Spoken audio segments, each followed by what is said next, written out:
First, let me say that our morning speaker, Dr. Craig Tucker, did an outstanding job.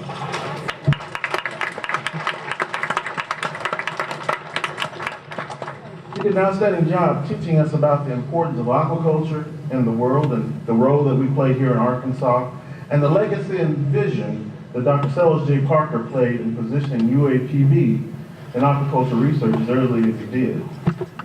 You're also in for a treat with our luncheon speaker, the state conservationist from NRCS for the state of Delaware, Ms. Casey Taylor.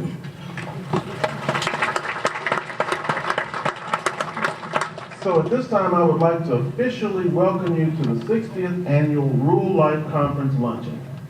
I know that the breakout sessions were informative, they always are. That's the way we work here. We work to make sure that we leave you and impart some knowledge with you.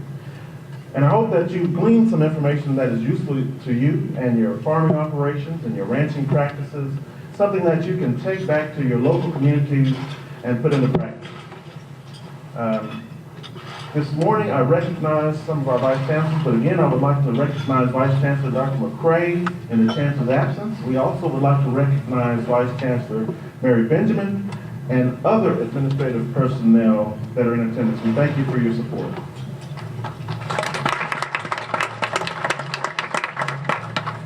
Speaking of treats, you got some of that treat from the musical selection that was being played just before I started speaking.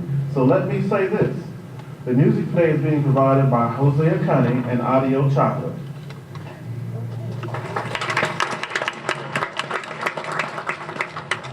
If you're familiar with Eddie Murphy and Coming to America, I think there was a similar musical group that played in that movie. But one other item of business that I want to bring before your attention at this time, Dr. Robert L. Cole and his staff, will you please stand? They're from East Arkansas Enterprise Community. Dr. Robert Cole and his staff. They're not here? Do we have anybody from East Arkansas Enterprise? They're not? Okay. They're still, oh, they're a hard working group. They're still working over there at the conference. Well, I'll say something about them in just a bit. We'd also like to recognize Mr. Marshall Kelly and Brown's Funeral Home for donating the mitts that you had in the workshop so that you didn't get too dry. You could actually comment because you weren't dry.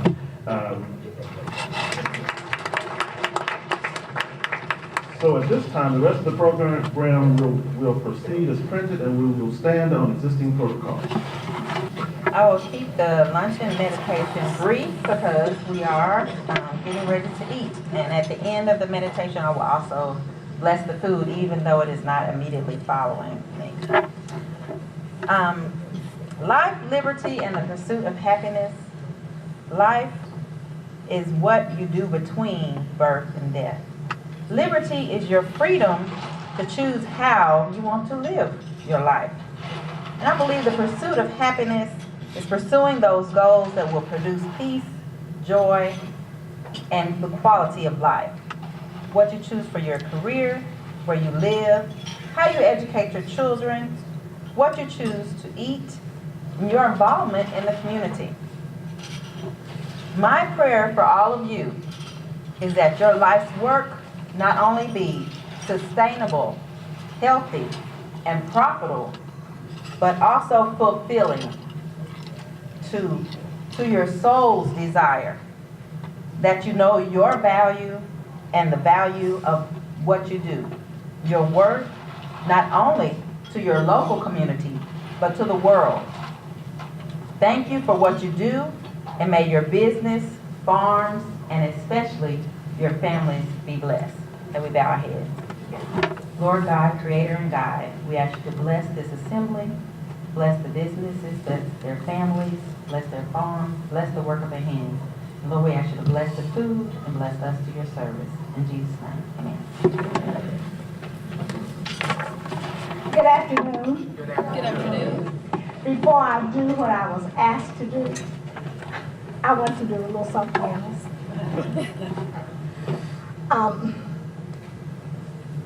I just want to thank the School of Agriculture, Fisheries, and Human Sciences and the Department of Agriculture for for the wonderful conference we are enjoying today. And I'm going to be a little bit repetitive of Dr. Buckner, but to Dr. Tucker, I want to say to you, thank you for informing me of the visionary leadership that we had at the University of Arkansas at Pine Bluff and Dr. Sellers Parker.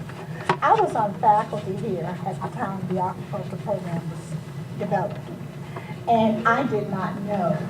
I knew of Dr. Parker's work with trying to get the program established, but I did not know that we were so far out in front of other institutions in the Southeast region in developing this commodity.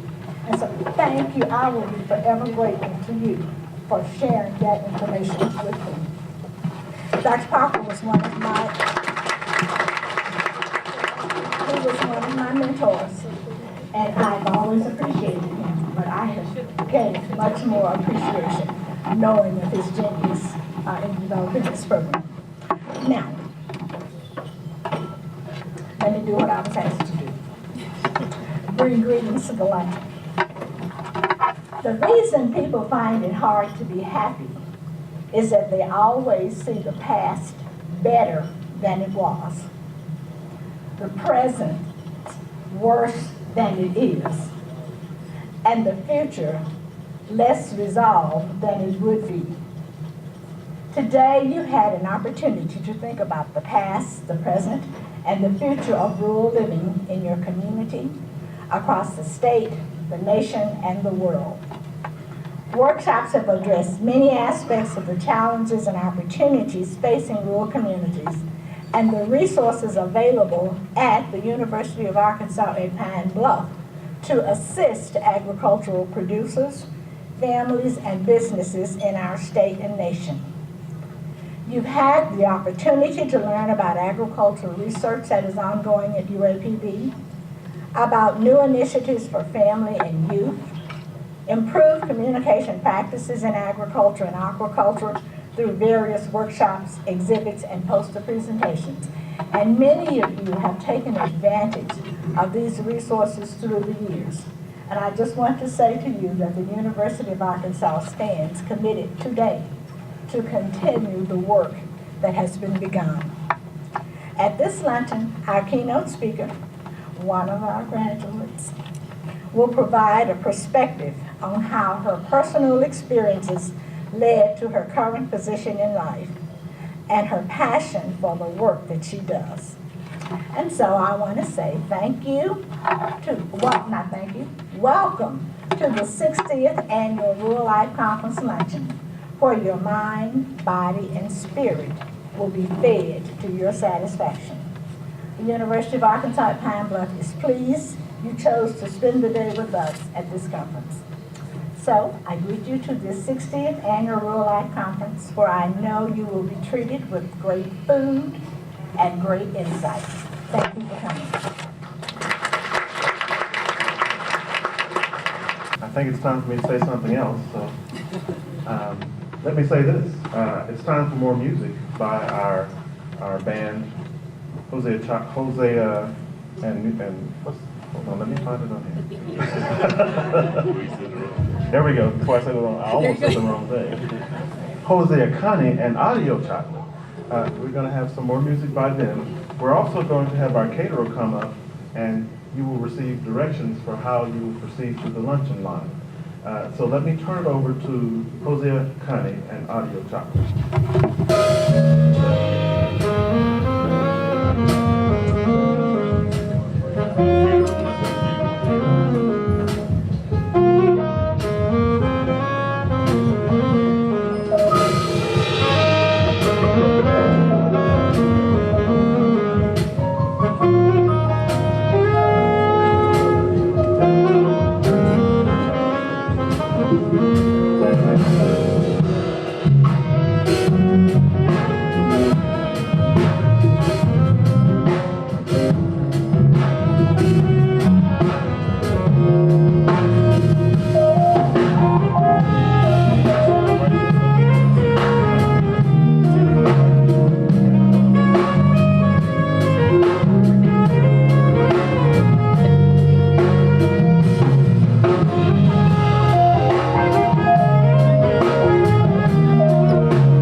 the program, we've come to the part that we're all here for, and that's to listen to our luncheon speaker and the wisdom that she has to impart to us.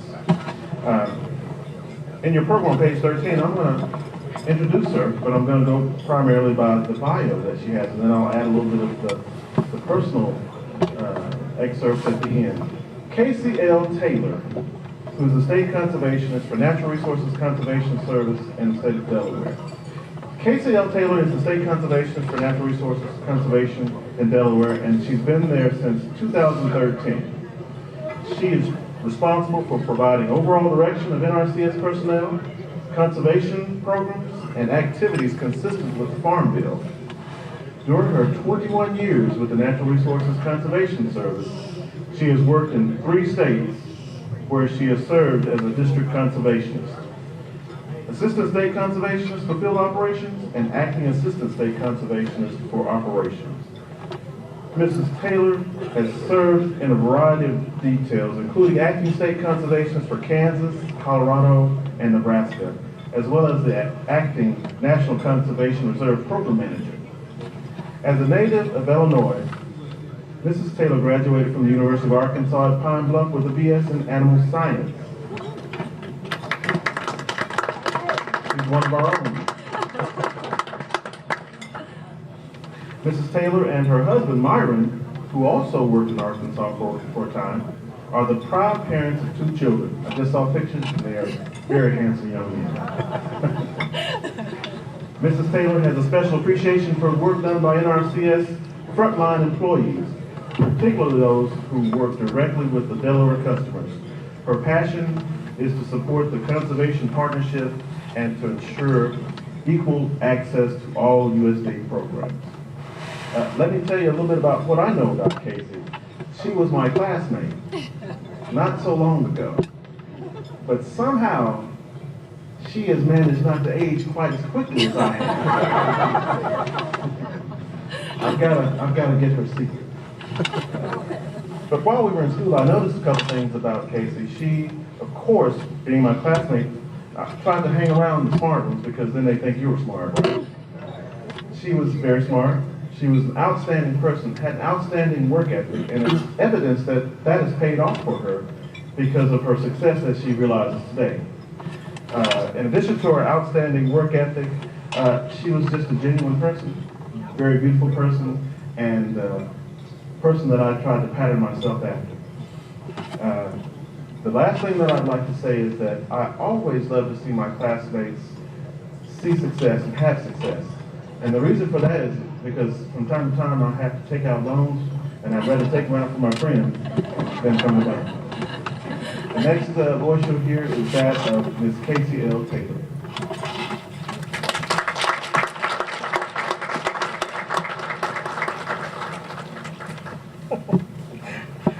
Ed, thank you.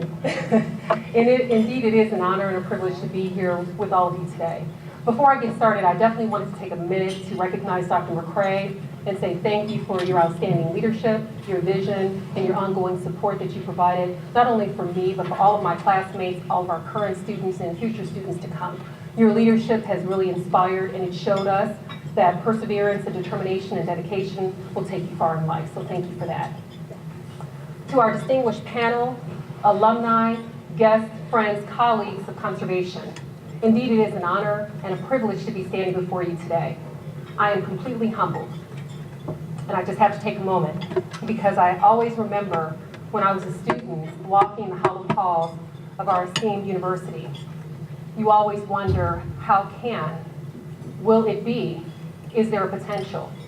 And it wasn't until we started seeing the leadership from USDA, Natural Resources Conservation Service, then the Soil Conservation Service, coming onto our campus and showing us that you can, you will, and we have. So for that, I look at Kenneth Lee, Doris Washington, Berthel Thomas, Calvin Trice, all of the leaders and innovators who have gone on and shared all of their wisdom and knowledge and left those pearls of wisdom with us. We say thank you.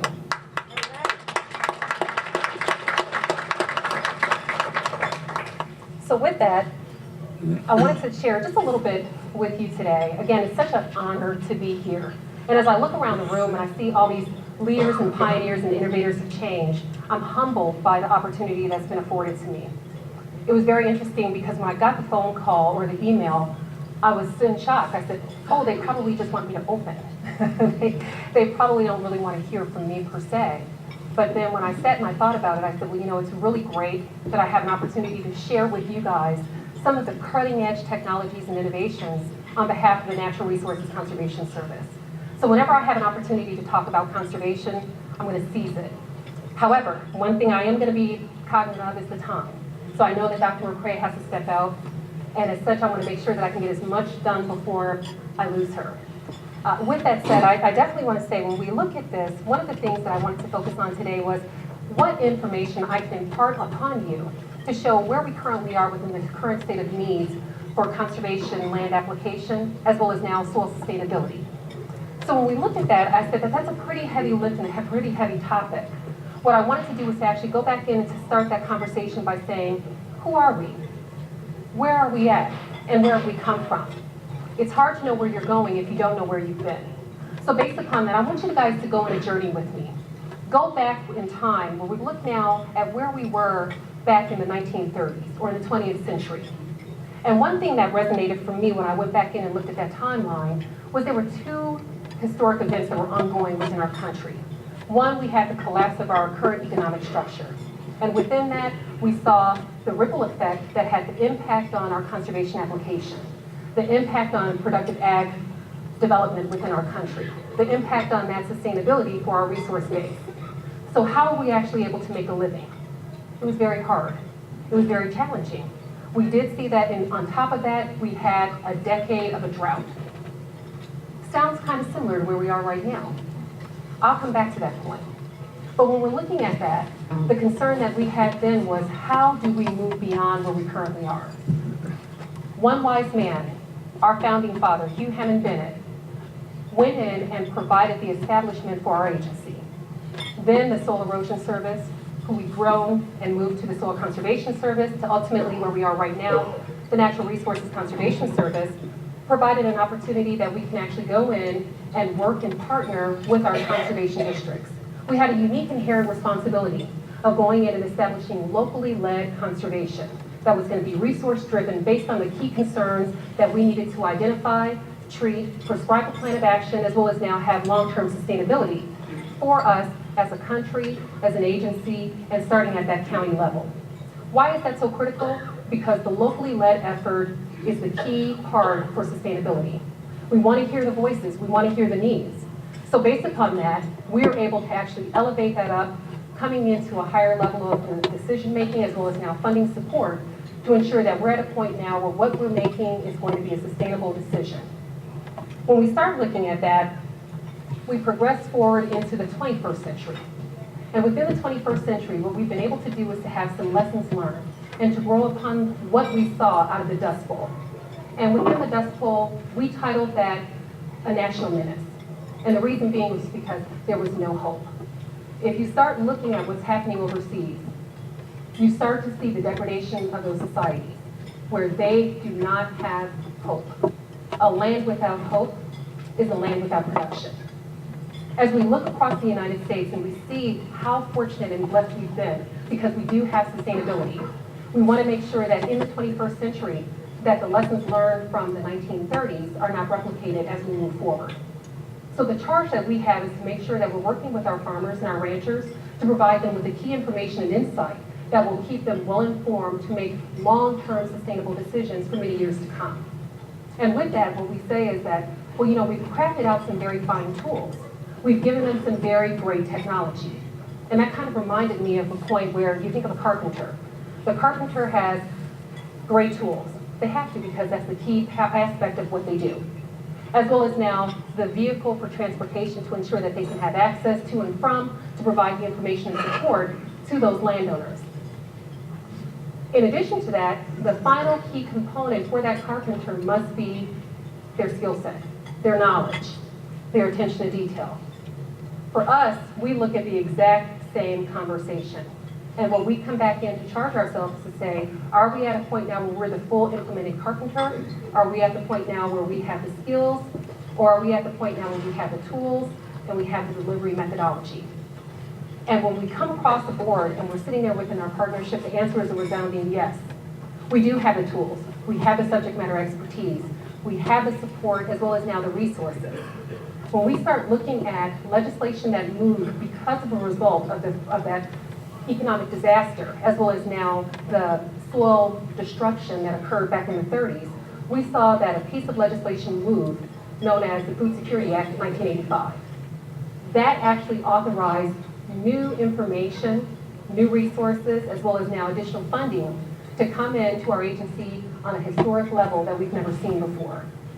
Within that piece, our charge was to ensure that we maintain the integrity of those resources, to ensure that we're at a point now, the long-term decisions that we've made will reap benefits for many, many generations and decades to come.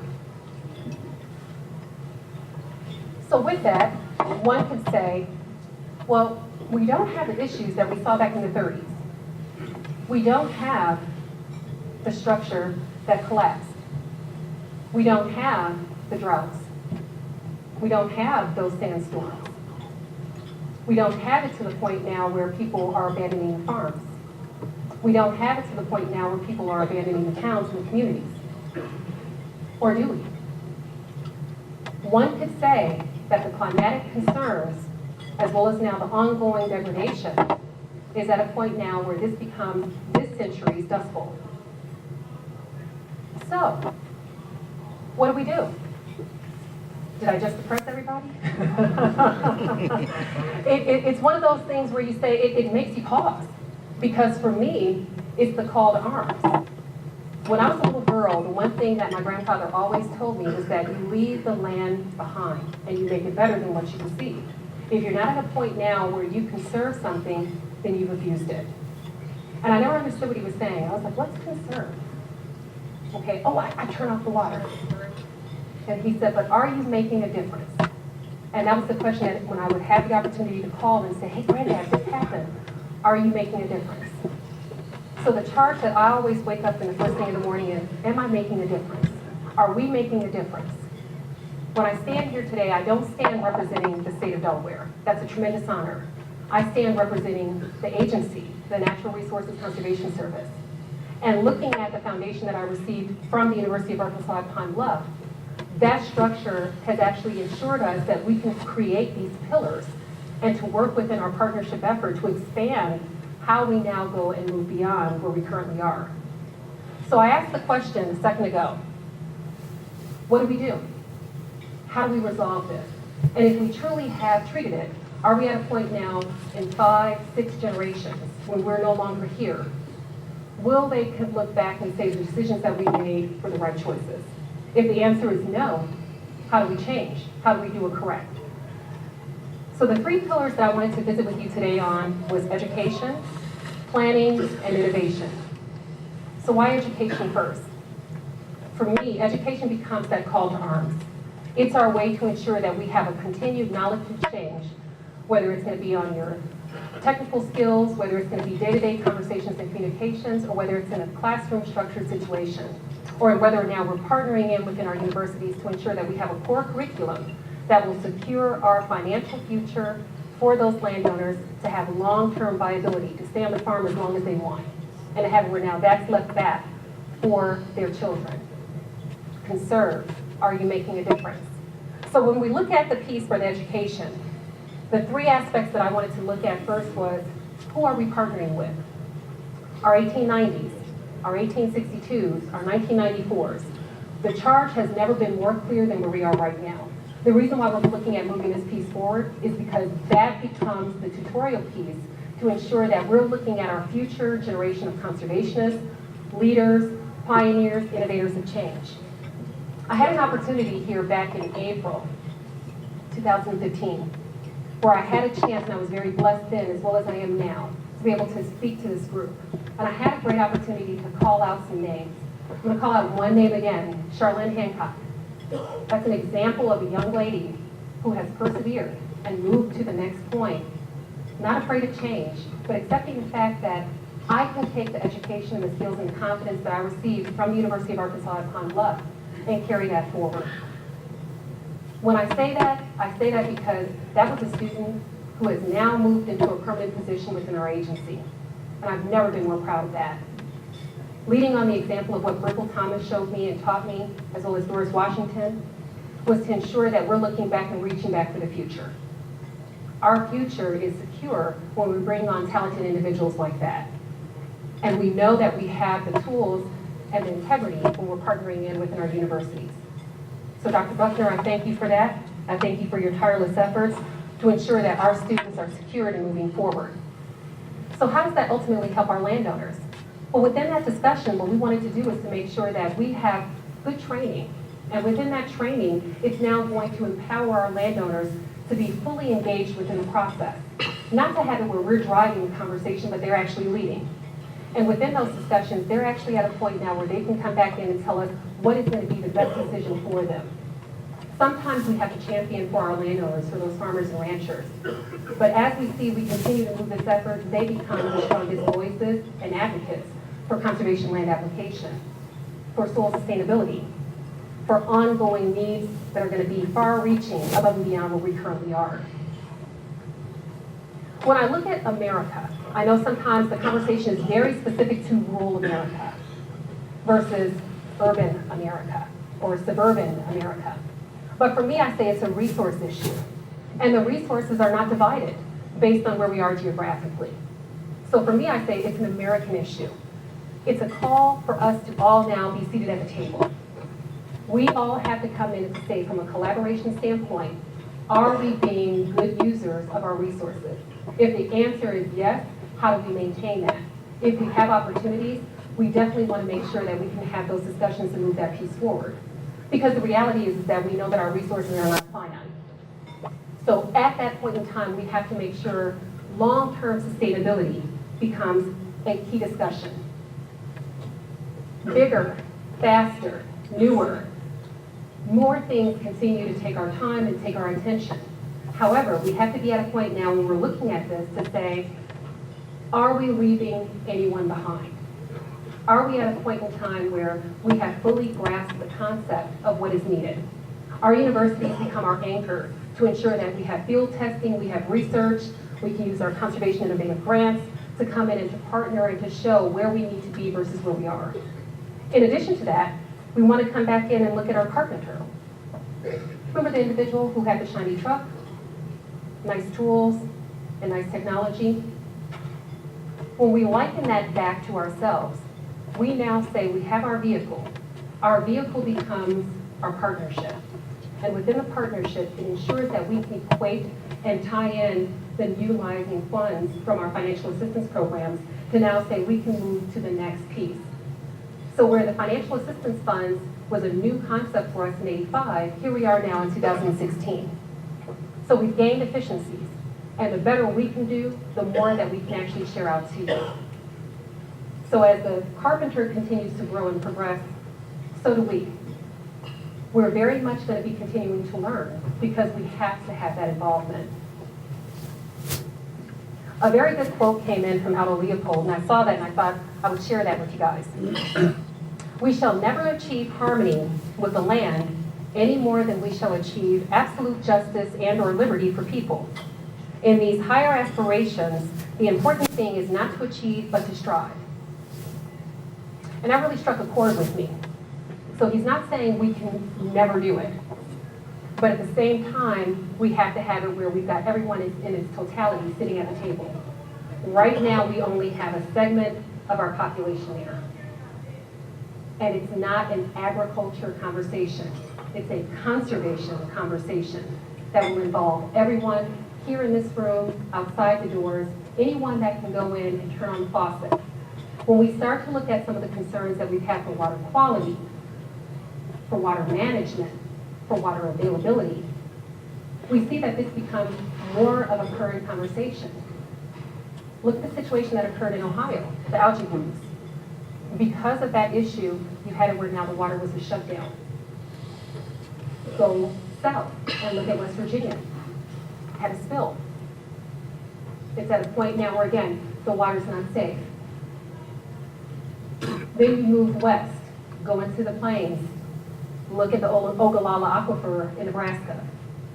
It's at a point now where they're drilling so deep that it will soon be depleted. And then look west, California.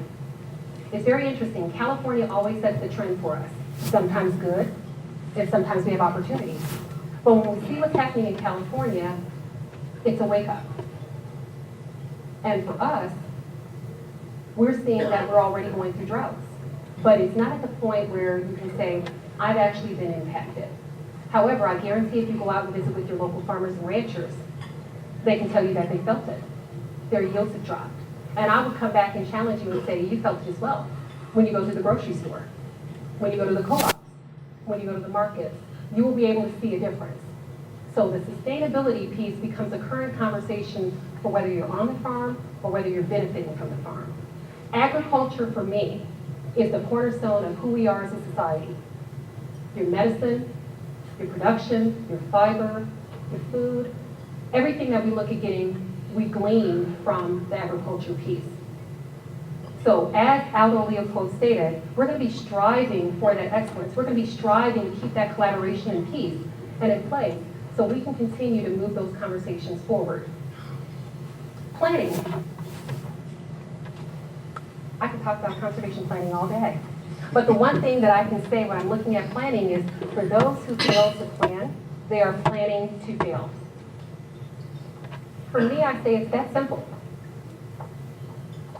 As a student here in UAPB, the one thing they taught us was that you have nothing to fear except a missed opportunity. If you did not seize the day, shame on you. So you build a plan to avoid what you saw as a pitfall.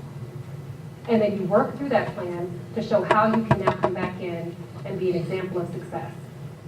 I was very fortunate and blessed. I had so many strong models and role models of success. I'm looking at the table right now, as well as now individuals that are not in this room, James Tillman and English. Those individuals who have gone on to show what it is that you can do. They all had a plan. And I would hazard to guess that all of you had a plan this morning. Whether your plan was simply getting up, getting out the door, getting up, getting the children out the door, stopping and grabbing a coffee or a tea, there was a prescribed plan. Even though you may have said, I've done it very quickly, it was a plan of action nonetheless. That's what we're looking at doing within the agency.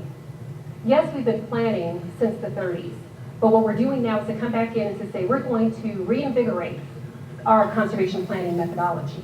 We're going to bring everyone back into the place that now we have a fully engaged conversation to say, how are we going to do this? And then ultimately have it where now when we sit down with our landowners, we're not handing them a plan. If we've done that, we failed. It's where now they are orchestrating back to us and leading and telling us what they need. And from there, we're matching the skills and the expertise now to help support that vision. So planning becomes a key discussion for sustainability and long-term health. Also, when we start looking at some of the information as to how we will move that plan forward, that's where we really want to have the direction from our local work groups, as well as now tying that piece back into our financial assistance development. And you may say, why is that critical? I've had so many conversations where people have said, I didn't know I could actually have financial assistance. I didn't know that that meeting was going to determine not only the Environmental Quality Incentives Program or the Conservation Stewardship Program, but essentially all the programs and activities that will be happening for that county, for that office, for the entire year. We want to make sure that no one is left behind. And when you have a conservation plan, no one will be left behind. Because what we're doing now is to go in and to do an inventory of those resources, looking at the key aspects of what is needed to ensure sustainability. Before we came over, I had an opportunity to listen in on a session that some of my colleagues did back here in Arkansas, and they did a wonderful job. They were actually able to go in and to do a highlight and an overview of our conservation programs, but then tying in soil health, tying in resource management, tying in conservation land stewardship.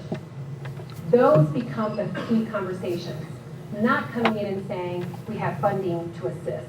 We really want to come in to say, are we at a point now where what you have prescribed and what you're wanting to do is going to line up to make sure that you have, again, long-term sustainability. If the answer is no, why? We want to get it to a point now where there are no no's, but a lot of yeses. Hugh Hammond Bennett, he stated, before any work is done, each farm or ranch is carefully analyzed, both as a piece of land and as a business enterprise. That statement rings true then as well as now. And what they're trying to say is that we do not go into that hastily. We have to ensure that we have an integrity that's within our methodology to ensure that what we're providing as a prescribed plan of action will actually yield the results for our farmers and ranchers. If I can paraphrase and borrow a phrase for just a second. It was stated, for what is a man to profit if he shall gain the whole world, but then lose his own soul? I would liken that back to the agency and to say, how will the agency profit if we truly move ahead and leave conservation planning behind?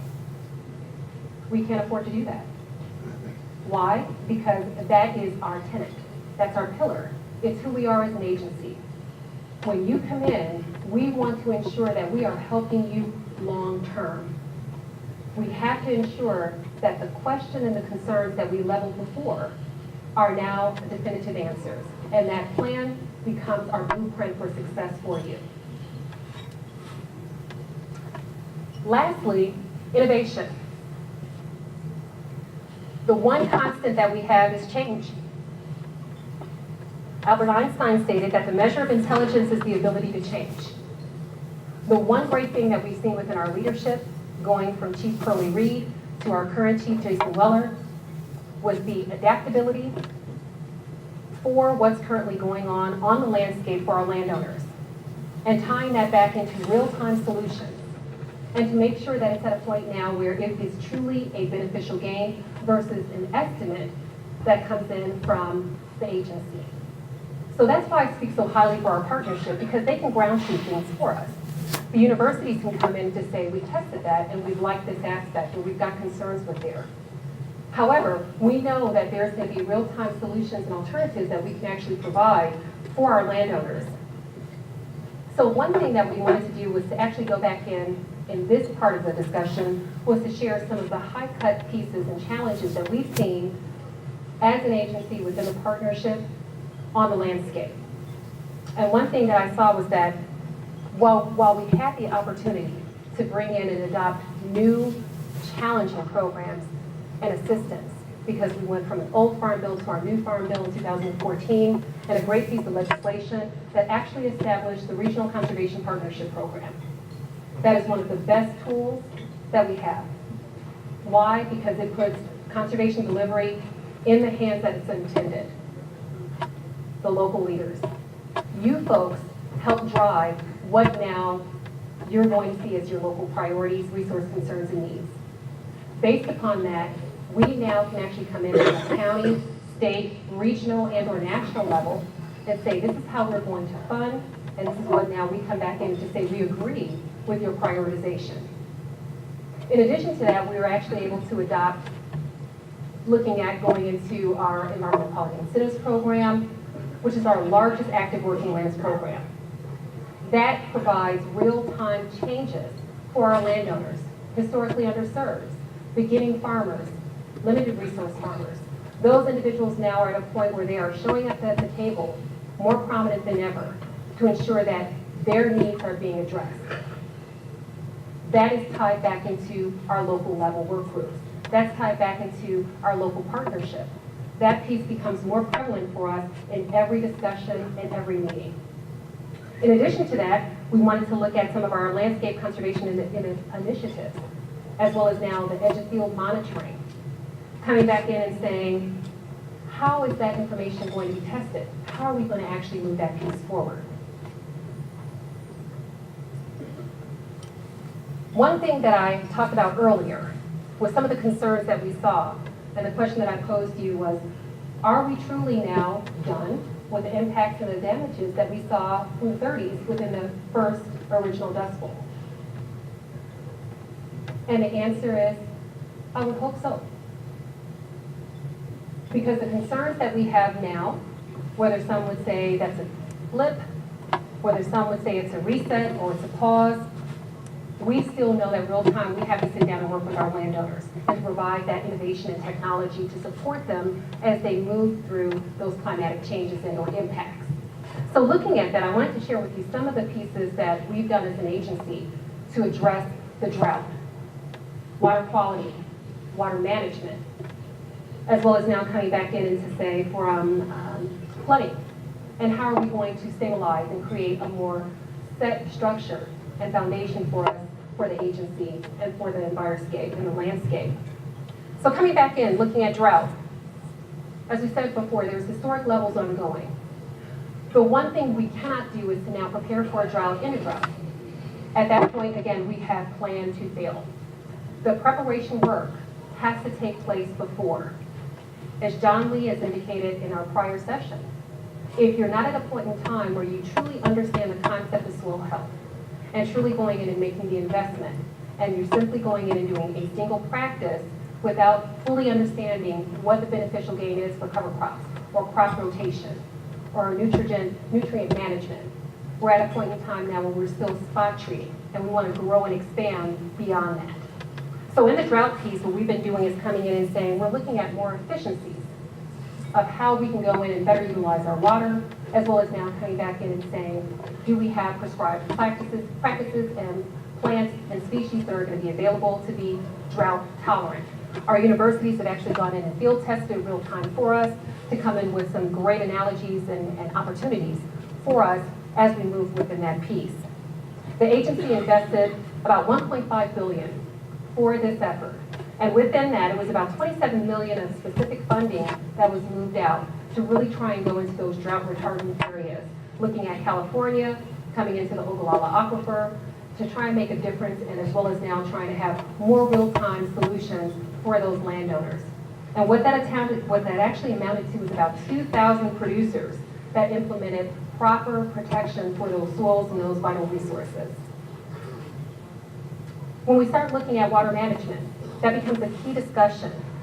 It touches place more specifically here with us in Arkansas, because again, we traditionally have not had those type of concerns for us in the state. However, it's at a point in time now where it becomes more real time. Under the leadership of Doris Washington, what she has done for us is actually at the Water Management Center is to come up with real-time strategies, alternatives, and options that will give us long-term solutions and viability that now we can field test and take out to our respective states. And within that, it provides a beacon of hope. Because again, we want to have it where now ultimately the bottom line for the production for those farmers and ranchers is more sustainability, more money in your pocket, less going out. One of the great results that came out of some of those testings and works was actually looking at our Illinois River here in the state. If for some of you folks that don't know, that river was actually listed on the impaired waters list for the state. There's a lot of implications that now follow with that.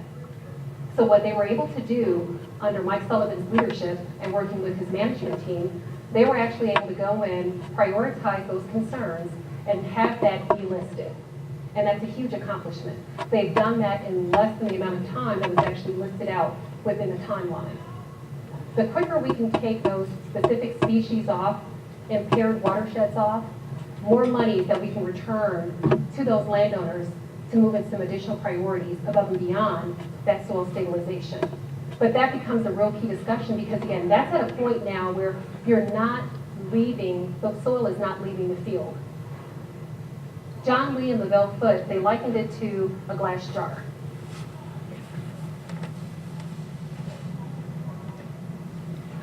And if I can use this, as an example, picture this as after the storm, this is your soil. Okay, this is a sample of what would actually come off of your field. This is now if you have cover crops, crop rotation, applicable nutrient management, you have a balanced plan and system of approach. This or this. What we want to do is to ensure that we take the example and the leadership that's been ongoing here in the state of Arkansas and multiply that across the U.S. to get it to a point now where we can achieve soil sustainability. We can have it where now those individuals become our leaders, and we're there providing the support, but they're actually leading this charge for us. What we saw in that effort, it was about $15 million that was invested here within the state, and that came back in with a tremendous effort. So I really want to acknowledge Arkansas for that. Arkansas, NRCS, the conservation partners, you guys are committed. That is a great work.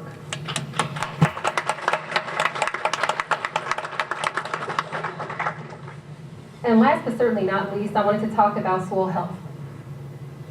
Soil health for me is coming in and saying that's a critical piece of mitigating impacts from the weather extremes. Coming in and saying that healthy soil is our first conversation. Dirt does not exist. Well, it does if it's on your car. Okay? But when you're looking at your fields are not dirt. Your fields are not barren. Your fields are actual living beings. They're organisms. It's an entity. And what we want to do is now come back in to say, what's the health of your soil? Is your health yielding results? Is your health at a point now where it's sustainable? So if we do have a drought, you're still at a point now where you're able to capture and to retain and to move that piece forward. The lapel pin that I have on is a symbol of our agency, and it's called the raindrop. And underneath you'll see the little green arc that actually captures and holds that rain. And the green arc for us is your grass or your crops. And what we want to do is to have it every time that rain drops, instead of it splattering and going out and exploding and essentially decimating that piece of soil, it's really at a point now where it's capturing it, holding it, absorbing it in, and sustaining it. Dr. Porter would be falling over in his chair right now. And the reason why I say that is because as a student here, when we would go through our soils class and soils lab, and I had my colleagues and friends, Kennard, Alvin Peer, Corey Farmer, I was like, oh my gosh, Dr. Porter. And we would go in and he would freak out, and I was like, oh my God, Dr. Porter. And he was like, don't call him now, you should have studied. And he was very right. So that always became something that I look forward to say, how do I explain soil health? How do I get it to a point now where this would be something that's not so abstract, but it actually becomes something that's more of a beneficial game? And for me, it's as simple as saying, there's the raindrop. Are we capturing it, or is it exploding? And if it's exploding, we've got some work to do. We've got some opportunities. We want to partner with you. We want to have it where now it's at a point where when these pieces come, it's not an if, it's a when, that we're prepared. We've done the work, we've made the investments, we made the commitment, and now we can actually benefit from those ongoing efforts. In closing, I really want to say how honored I am. It has been such a wonderful, exciting time. I teased and said I've had about 6, maybe 7 versions of this presentation because there was so much that I wanted to share, but you only have a finite amount of time. But the parting piece that I want to say is that this does not end our conversation. This really starts it. There's ongoing efforts and work and leadership through my colleague here, Mike Sullivan, and his wonderful team, Doris Washington and her tremendous team, and many, many states and district conservationists I'm looking at, and leadership representatives. I thank you for that unwavering spirit and support. From a student to here is completely humbling, and it's something that I don't take lightly. So I really want to say thank you for allowing me the opportunity to come home, and thank you for allowing me the opportunity to ensure that we always talk about the University of Arkansas Upon Love and the National Resources Conservation Service. My husband always laughs and says, those are your first 2 loves. Correct, because they taught me everything, but at the end of the day, the one thing that it taught me was that soil has a story. Our landowners have a story. The question is, have we been patient and are we listening? Thank you, folks.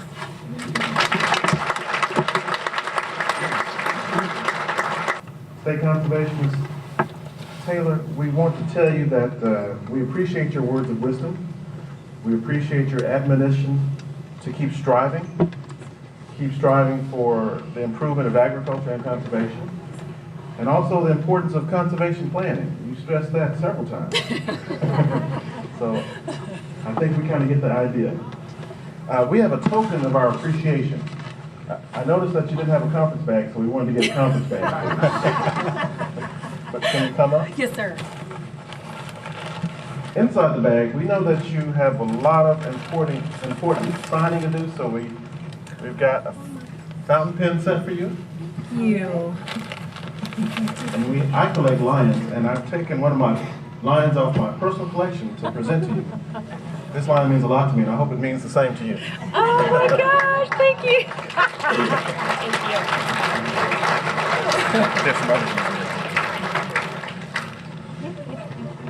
Next, we'll have closing remarks by Dr. Park.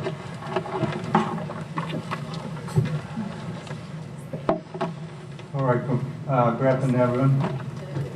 Are you enjoying the conference and luncheon? Yes, you did, I think. There are two things I want to make a comment before I getting started closing remark. The first one is you want to see the evaluation forms on your desk. Please fill it in and then leave it on the desk. And actually, when we try to organize this conference this year, actually the evaluation form we corrected last year was really helpful. So please fill it in, leave on that desk. It's gonna be really good input for next year's conference. And then the second thing is actually I can't believe Dr. Buckner saying he's a classmate of Mr. Tyler. So if we say so, I would have to believe it, but I kind of doubt it. There must be some kind of big mistake in understanding that, yeah. So I hope he doesn't mind. He didn't listen to me. Right, now, actually, unfortunately, time has come that as a co-chair of this conference, I will have to declare the end of the sixth Rural Life Conference with the theme Sustainable, Healthy, and Profitable Rural Development. And as I also, as many other people address, this is the 60th Rural Life Conference, and we are, I believe, on the historic moment of time. Already other people mentioned that kind of history of this conference. But again, I would like to state a little bit about that, by Professor Simon Alexander Haley and Dr. Sarah J. Parker. The first conference was held in 1950 with a small group of people. Since then, this conference has grown to welcome the 60th conference with more than 300 people at this moment. And so I have to say that I am really greatly pleased and honored to be able to co-chair this historic conference with the great UAPB colleagues. And deeply thank to Dr. Rebecca Lockman and Dr. Buckner giving me this opportunity. The major objective of this conference developed by those two pioneers was to help Arkansas citizens improve the quality of their lives through education and collaboration. The conference of this year has tried to inherit and review its own spirit. Thus, we believe to our minds that this is a history conference not only because of the 6th conference, but also because of resounding our support to farmers, women, children, and stakeholders and related people in this society to implement sustainable, healthy, and profitable rural development. The speech by Dr. Craig Tucker and Ms. Casey Taylor were speechless and great contribution to this conference. And I sincerely thank them for accepting invitations and coming for this conference. It is with humility that I thank all the conference committee chairs, co-chairs, and members. Their inputs and contributions were invaluable to make this event a reality. I do also wish to express our gratitude to Directors of Agriculture and Human Sciences Department for their considerable support. Also, thank to students and the music department directors and the band for the awesome music today, and Mr. Winston for the awesome morning and after meditation too. And then also I great appreciation to Ms. Lockett and Dr. Lockman, Dr. Burkino, and Dr. McRae, and Dr. Benjamin Garner for their community service in this conference and appearance. Also, I must express a special thanks to Chancellor Dr. Alexander for his support while in his busy schedule. Personally, I would like to give my best thanks to Dr. Lin Ji, who is co-chair of this conference with me. I must confess that I didn't do anything, but she did everything with awesome, brilliant, excellent committee members. I really appreciate it. Thank you, Dr. Ji. There are a lot of more people to make this conference in real and successful behind the curtain. We know that. And they are always the ones that makes things happen. I really appreciate that. So I must not forget, expressing all my great, deep appreciation to every single of them. But at the same time, I'm sorry that I don't point out those people by one by one. But we will truly remember their commitment. Lastly, our conference becomes a success only if participants, arrive. They are the lifeblood of conference. Thus, I do express our sincere thanks to all of you who have come to be with us today, and your active participation was the key of the success of this event. And we hope that you learned useful information and knowledge from this conference and use them to make our society sustainable, healthy, and profitable. Now, I really have to say adios. but adios only up until the conference next week. We will be back. And hopefully see you next year. And thank you all. I think I missed the one very important contribution, planning committee. I really thank to those guys too. Thanks a lot.